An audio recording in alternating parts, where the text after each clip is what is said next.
All right, welcome back to the Give and Go Basketball Podcast. We're going to go ahead and dive into some mid-season awards because right now, as we're recording this, we are just coming off the week of the All-Star break, so we're pretty much halfway through the NBA season. I think games started back up again on Thursday.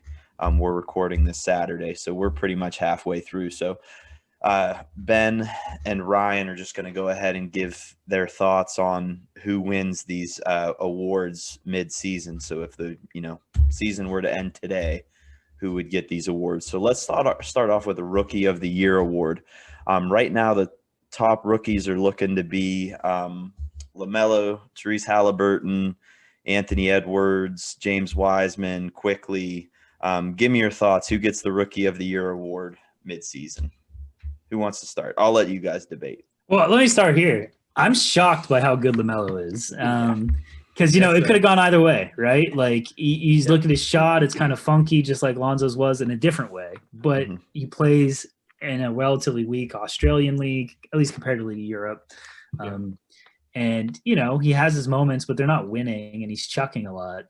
But it turns out he has this incredible basketball savvy. He's above average rebounder because of his size. He's a great passer, and he's actually shooting really, really well right now.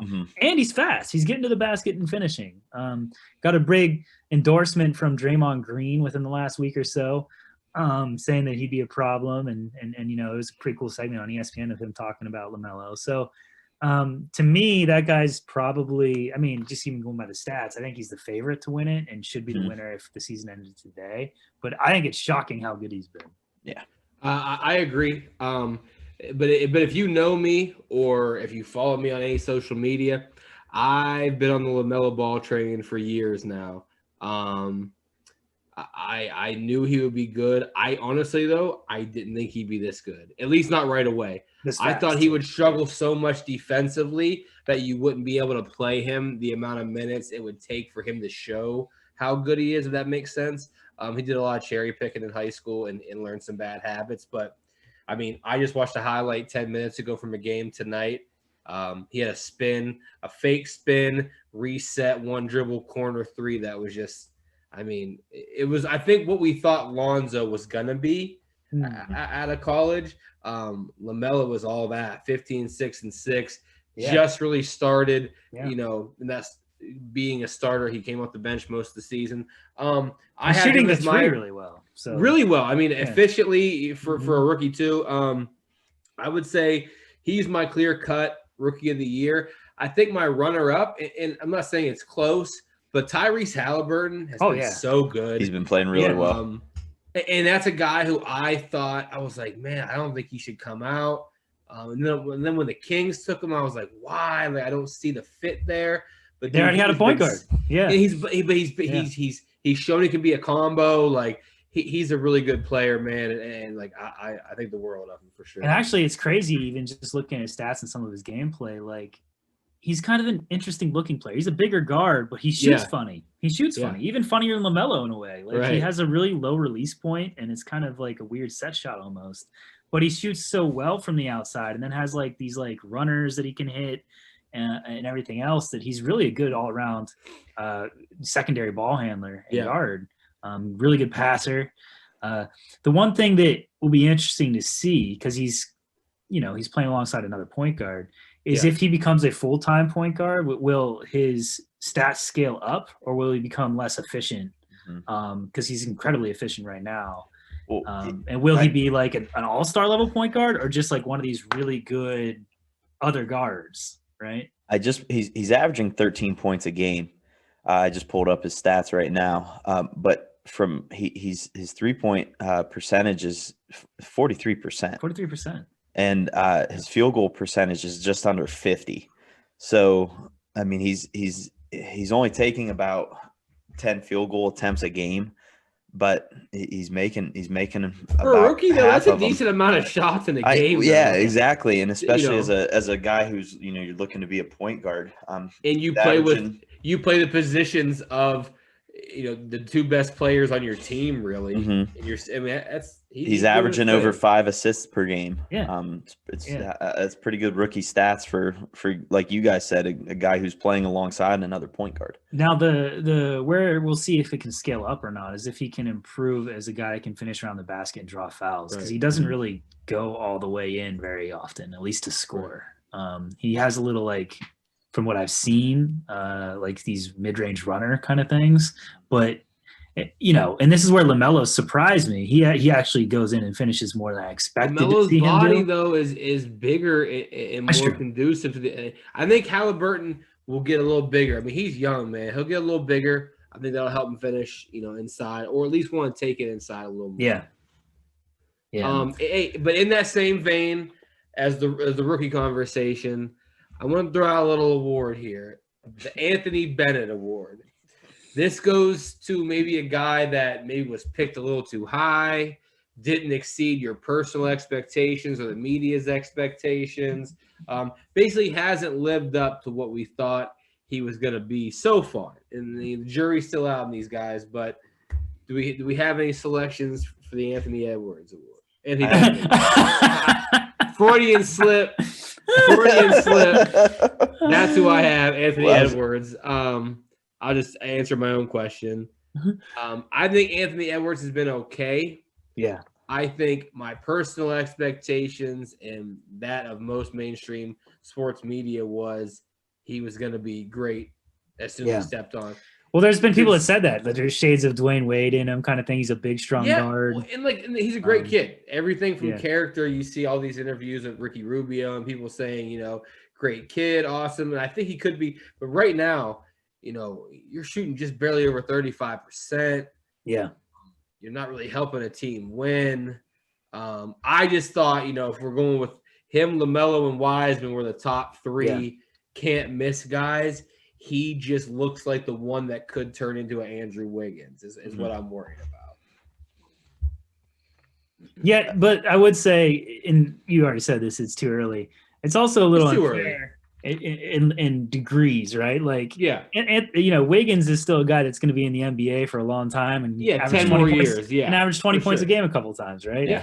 Whereas, Anthony Bennett was almost as out of the league as soon as he got into it. Right. And I didn't want to compare these guys to Anthony Bennett. It was just a little name for the award. But I have Anthony Edwards. My runner-up, Jalen Smith out of Maryland. Mm-hmm. I liked him in college. Actually, a guy I kind of pay attention to because his play style I loved. But, top 10 pick to the Suns. Already been demoted to the G League, I think. I think if the Suns knew they were going to be this good, they might have maybe traded back on that pick or went for a guy who's a little more NBA ready that would help a playoff run. But, those are my two guys there. So we have a couple bust alerts possibly, but at the same time, time will tell on these. I guess I don't have a lot to add yet just because, so early. Yeah, if I had to give it to somebody, I got to go with and I actually I'm not going to blame the player on this one. I'm going to blame the organization that drafted him. I'm going with Obi Toppin of the New York Knicks because I think he's getting treated a little unfairly by going to the Knicks, and how I think the Knicks had higher expectations for him than what he was going to give you this early. Which in his the career. Knicks always think higher expectations. And that's my. Hey, Knicks been good this year though. Yeah, for them. Yeah, they've been all right. For them, that's a good point. Yeah. So Ben, you're not. It's too early to tell for you. Hey, that's fine. I'm not. I mean, I guess disrespect here. It's just granted we're going on the half season of work, but right. I think I feel more safe talking about the couple that I think have done really well than expectations coming out of college versus reality so far. That's fine. Let me be the bad guy. Yeah, fair enough. We'll let you have that. All right, let's move on to our next award here, the Defensive Player of the Year mid-season. Rudy Gobert, Joel Embiid, Miles Turner, Giannis Antetokounmpo, or LeBron James. Mid-season defensive player. I mean, I think me and Ben both agree on this. We kind of are in the tank a little bit for this guy, Rudy Gobert. Yeah. Mm-hmm. For years and years now, he's changed, basically offensive game plans when you play the Jazz. It's so tough to go in around the basket with him. You're not getting offensive rebounds when he's in there. I mean, he kind of just changes the whole complexion of a game. Yeah. When you play a team, one guy. So maybe he doesn't, have more blocks than this guy or more steals than this guy, but his length and athleticism and the way he protects the rim is just and different. Also, I think the way he plays allows the Jazz to scheme their entire defense a certain way and makes other guys that might be okay defenders into better, maybe even above average ones. Well, because you got the protection behind you to play a little more aggressive. Yeah, so I think I think that's true on offense and defense for the Jazz for him, and they got the league's best record. So I'd say if the season ended today, he would be the favorite to win it, and I think deservedly so. Mm-hmm. Right. I think the record definitely helps that argument. Mm-hmm. Let's say if they were 6th in the West, maybe we could look somewhere else, Joel Embiid or one of these other guys. But you're helping your team become the best team in the league right now. I got to give it to Rudy. Could an argument be made for Giannis maybe, though? I mean, Giannis is still great. I love watching him play. Yeah, and I think the one thing that hurts Giannis's case maybe to some degree is it just doesn't seem like the Bucks are quite as good as they were the last 2 years, 2 regular seasons at least.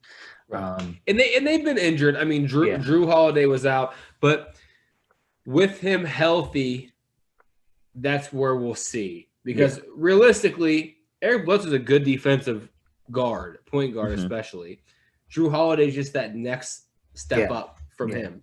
So realistically, with the pieces they've added, they should be better defensively than they have been, and they just haven't. So it's tough to give a guy like Giannis an award like that when his team hasn't been as good defensively as they have prior. Yeah. Right. So and I think it goes along with that. Now you can't say maybe it'd be tough to make the argument for sure unless you watch a lot of film, but it doesn't seem like he's any better than he was last year when he won it all. If anything, it seems like he's a little bit of a drop off, but Coach of the year, mid-season, Doc Rivers, Quinn Snyder, or Steve Nash? Ben, you made a little face there. What are you thinking? Well, I think throwing Nash in there is interesting because Brooklyn has gone a little bit of a run. First year coach. I think sometimes those are the kind of guys that kind of get it. It's people that outperform expectations. The Sixers kind of being a lot better than they have been, I think makes Rivers probably the favorite for this right now. Yeah.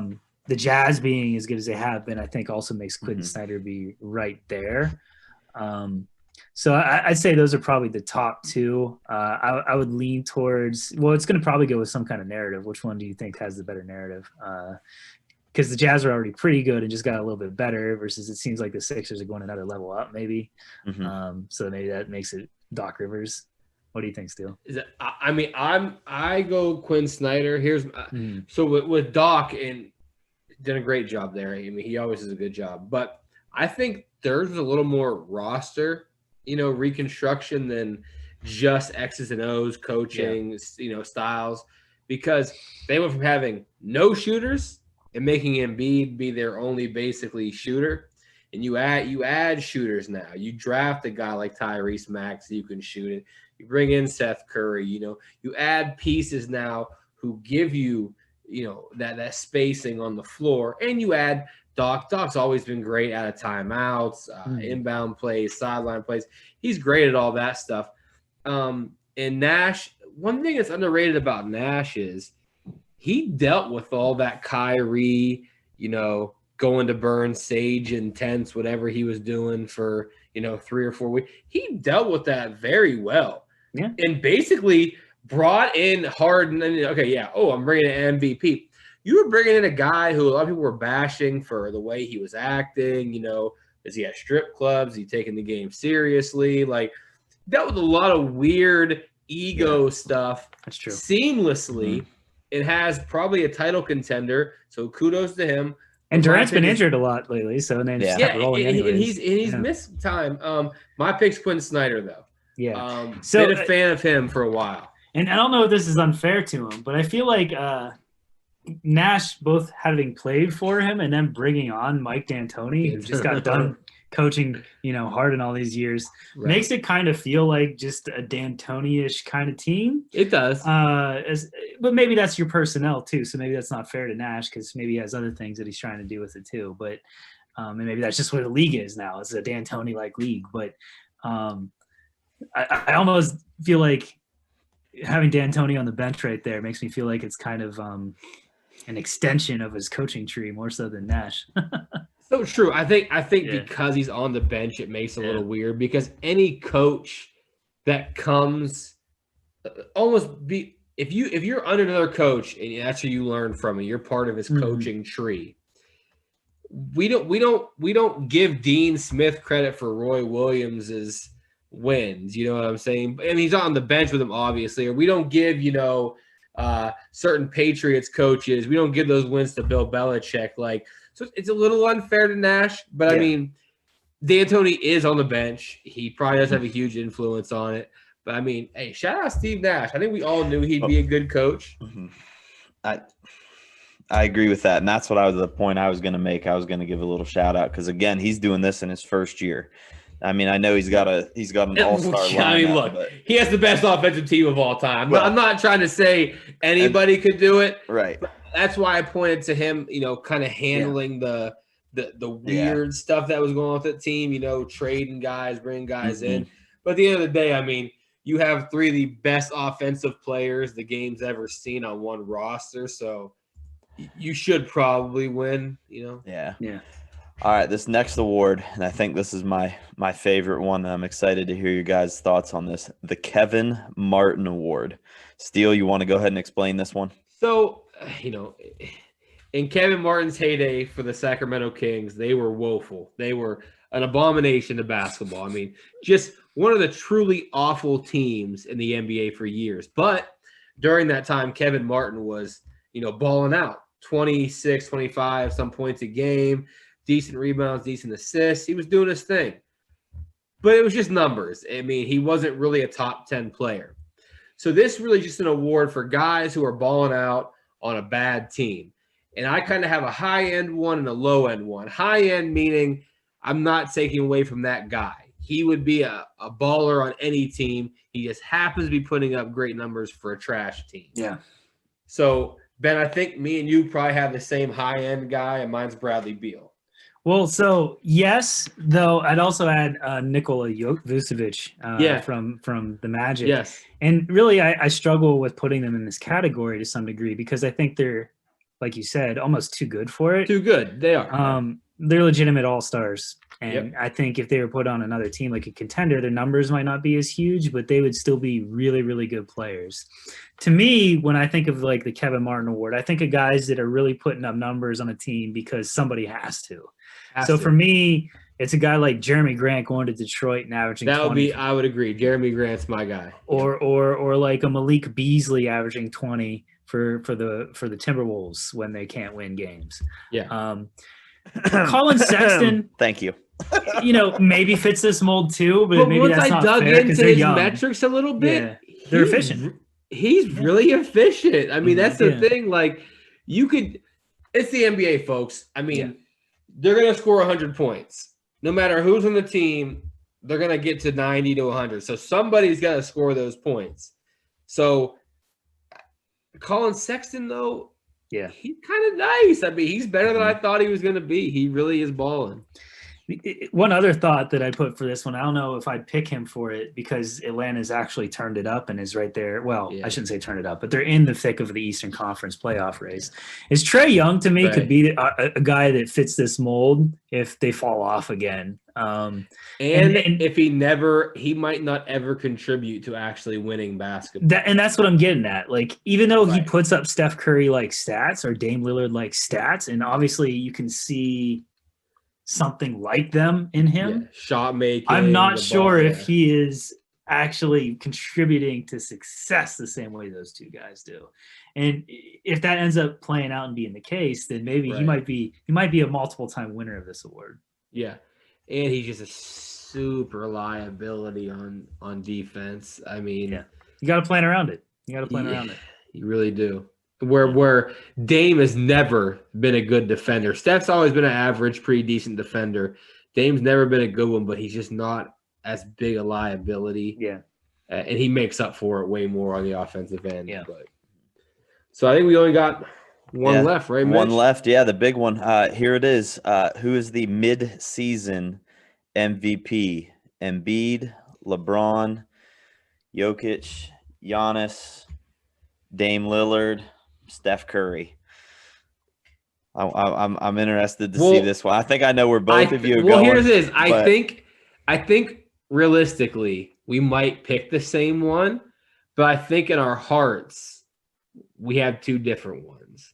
If I'm guessing right, I'm going with Embiid. Very poetic. I'm going with Embiid, but I think Ben might agree, but he wants to go with Nikola Jokic. If I'm not wrong. You're not wrong. So Embiid. Yeah. I know my guy. I think because they have the best record in the East, right? Yeah. And I mean, Embiid did just get hurt, so let's hope this doesn't hurt his season for sure going forward. But if you go right now, he's having one of the greatest center seasons since 30 and almost forever, 12, right? A monster on defense. I mean, he's so good. He's one of the highest efficiency volume scorers we've had since like Adrian Dantley or something ridiculous. Sir. I mean, not counting Steph Curry, who's ridiculous for a different reason.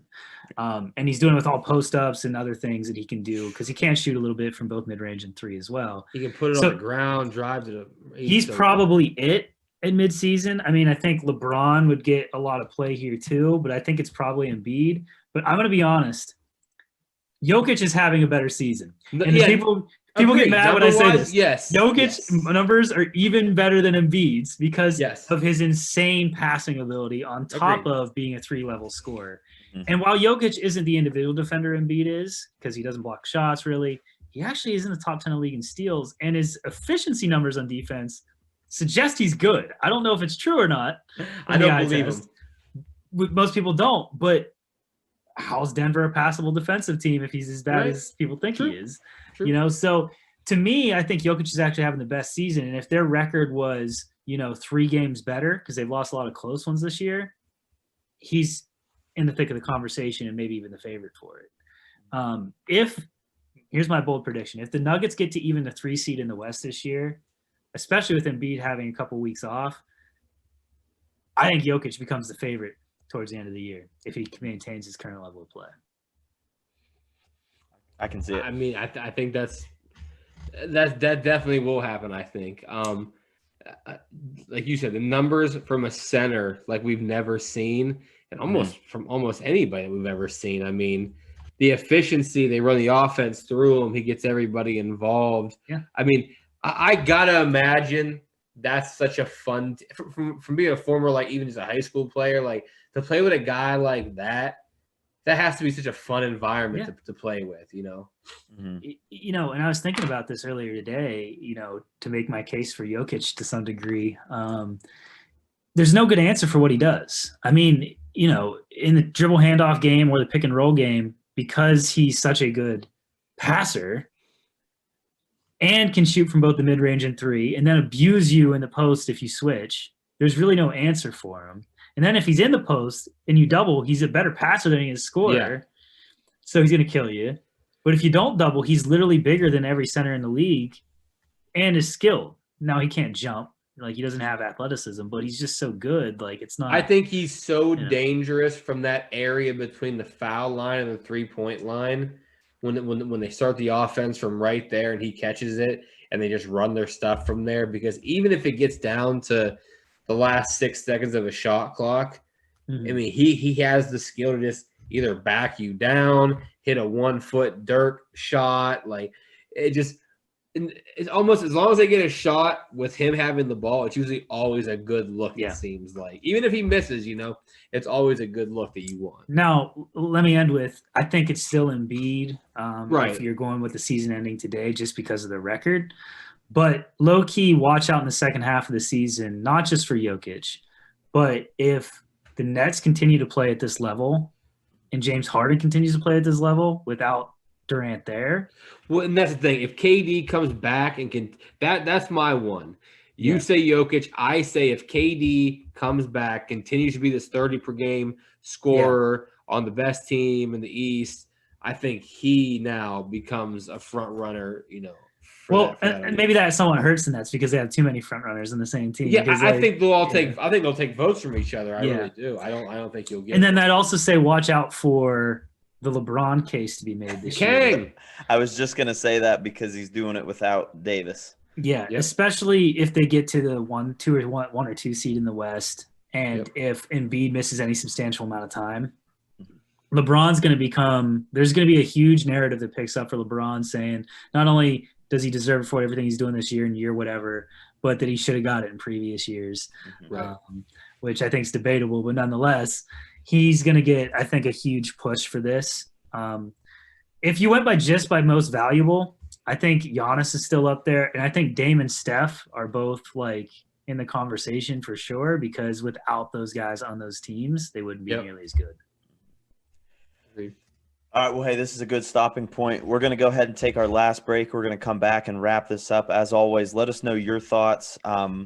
Give us your shout outs to who you think gets some of these awards. And if you, as always, if you disagree with Ben and Ryan, let us know, because we want to hear that debate. This is the Give and Go Basketball Podcast. We're going to wrap it up coming up. Hi, this is Mitch Shreve with the Give and Go Basketball Podcast. If you like what you're hearing, make sure you subscribe to our YouTube channel. Also, be sure to follow us on Facebook, Instagram, and Twitter for all the latest updates on all of our postings and content. You can also email us at thegiveandgo3@gmail.com to ask us any questions or give us suggestions on what you'd like to hear about all things basketball. Thanks for tuning in.